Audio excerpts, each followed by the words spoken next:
बाजार वगैरे दिसेल इकडे भरलेला स्टेशन साईड. आपण पोहोचलेलो आहोत. तर मित्रांनो बघू शकता तुम्ही आतमध्ये आल्यानंतर. तर मित्रांनो बघू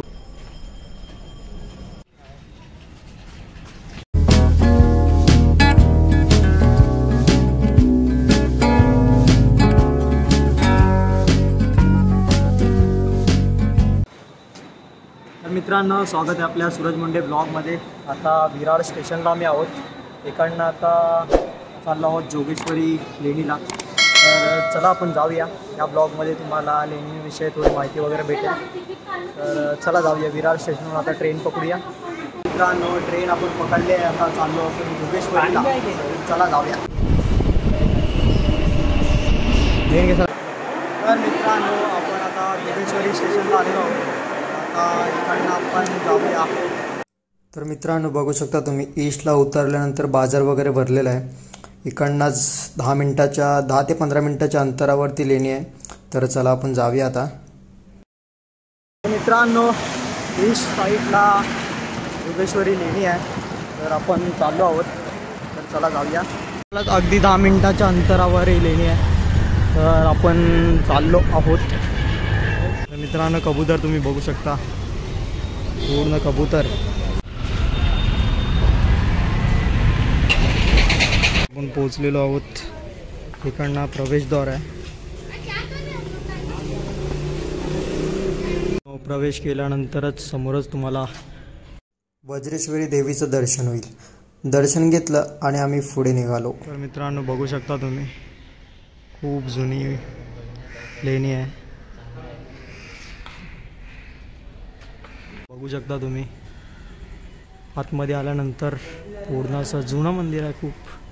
खूप जुनं लेणी आहे. तर चला आपण अजून काय काय बघायला भेटतं तर जरा जाऊया. तुम्ही बघू शकता तुम्ही कोरीव काम केलेलं आहे. ते बघू शकता लेण्यामध्ये.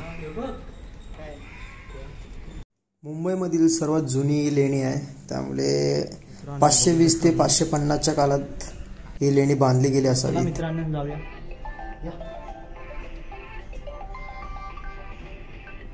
आतमध्ये आल्यानंतर तुम्ही असं खूप मोठे असं दगड आहे. पूर्ण असं बघू शकता.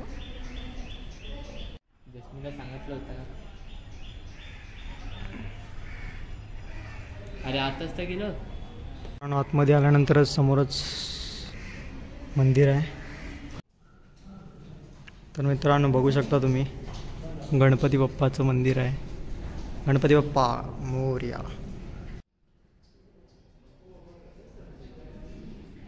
लेणी एवढी एकदम खराब करून टाकले ना इकडच्या लोकांनी. तर बघू शकता तुम्ही लेणीची अवस्था खूप बेकार करून ठेवल्या इकडच्या लोकांनी.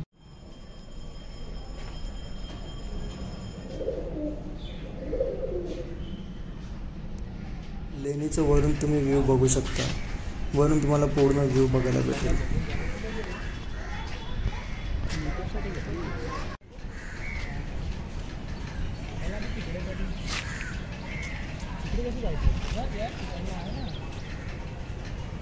तुम्ही दृश्य बघू शकता.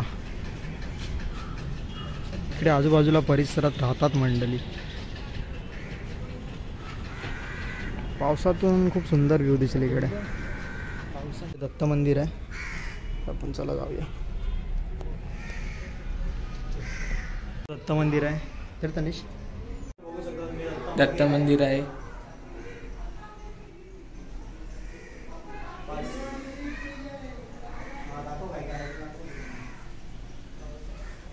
मित्रांनो बघू शकता इथे शंकराची पिंड वगैरे आहे. तर आपण चला जाऊया.